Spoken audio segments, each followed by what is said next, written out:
Hi guys, we have unboxing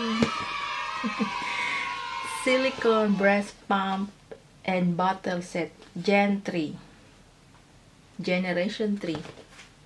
Try natin to kasi meron akong two types of breastfeeding, electric and manual. Pakita ko sa inyo yung picture. Dito yung electric and this is the manual. This is also manual but silicone. Yung electric pump na gamit ko noon kay Thalia ay halos 6 months. Tapos tiniray ko siya ngayon kay Nathan.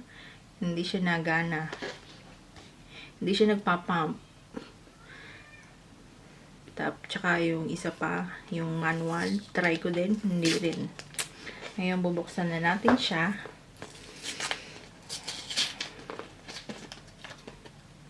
Maganda yung packaging niya, karton.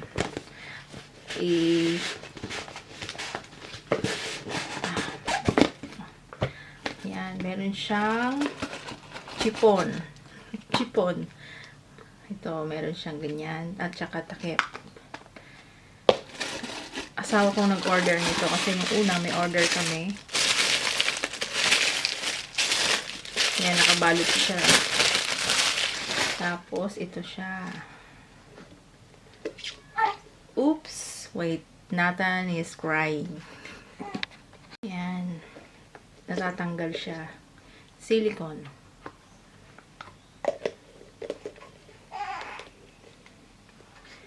Hanggang 160 ml. Paano siya gamitin? Nandito sa likod ang instruction. Ayan, makapal yung pagka-silicone niya.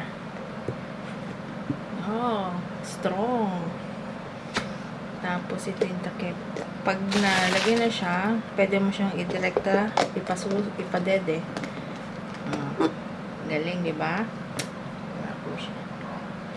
Focus. Cute siya, cute. Malambot ang chipon niya. Parang nipple. Ayan. Ang nasa loob. Instruction. Ayan.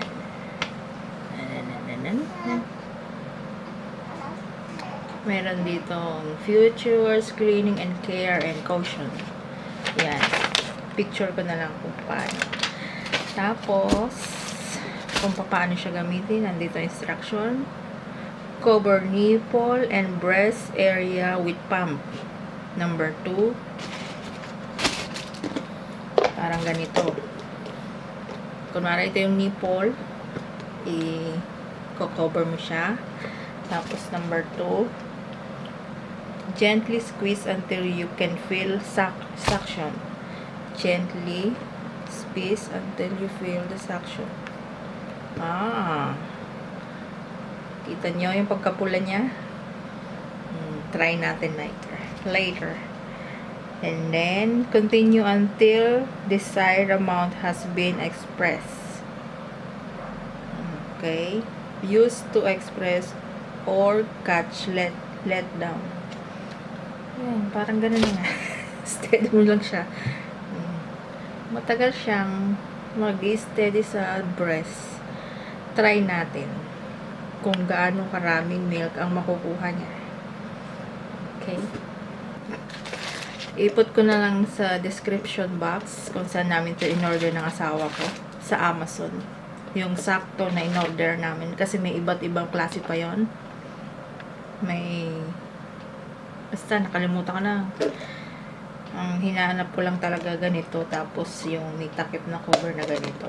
Para direkto, padede na lang. Okay, see you later. Yan, ito na. Wala pang 5 minutes ang dalawang breast ko. Nagpump ako. Parang 2 ounce and a half. Kaya din dumami yung gatas ko. Uminom ako ng malunggay, capsule, or moringa. In English. In Hebrew, Hilba. This Hebrew Hilba. At ngayon, luluto naman tayo para sa ating lunch na binagoongang baboy. Yan. Kailangan natin ng 2 tablespoon of cooking oil.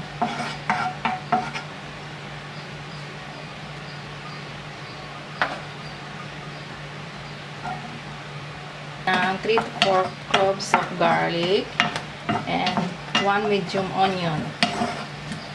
Ayan, gigisahin lang natin. Lagay natin ng 1 medium tomato. Lagyan natin ng pork. Nilaga ko na siya.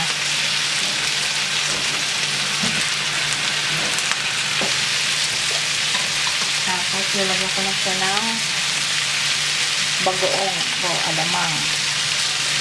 Ayan. 2 and a half.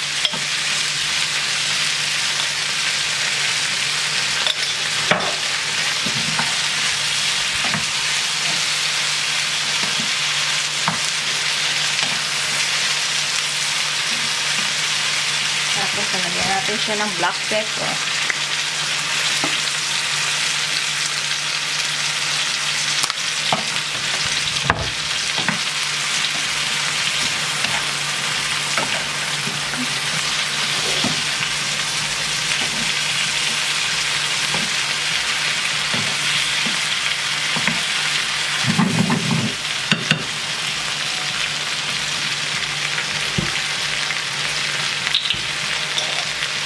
Tapos 3 tablespoon na suka. Huwag nyo siyang hahaluin. Hanggang sa kumulo.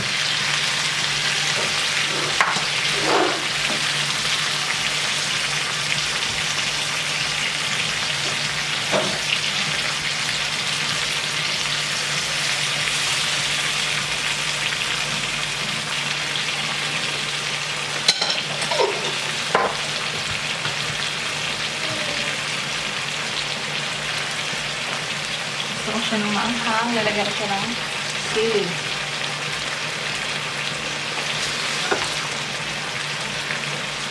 Siling haba. Ayan, haluin na natin.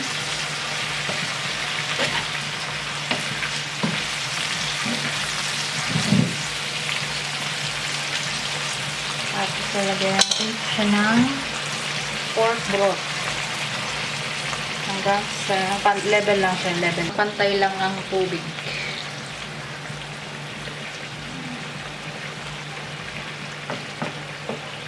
Tapos tatakpan hanggang sa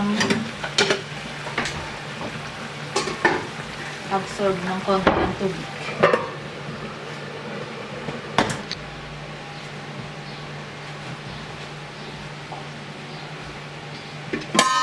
Kapag ganito na pala ang tubig, ganyan, nag-o-oily siya. Lalagay ko na ang talong. Lagyan ko siya ng talong. Pero mas yummy.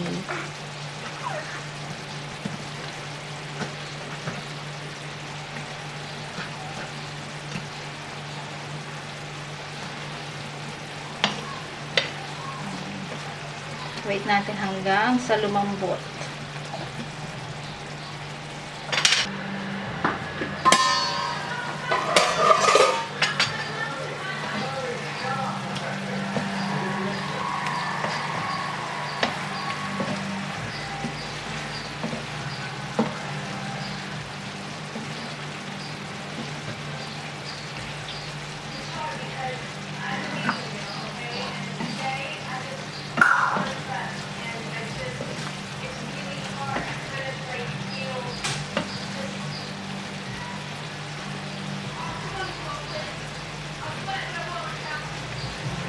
Luto na siya.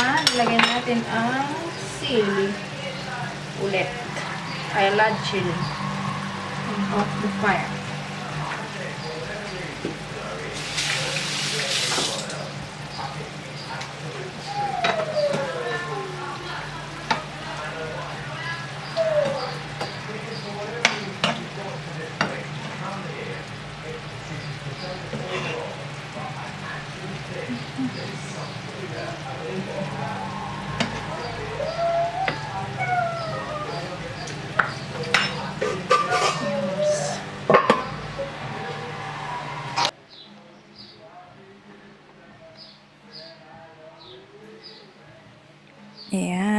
luto na ang binanggoong baboy.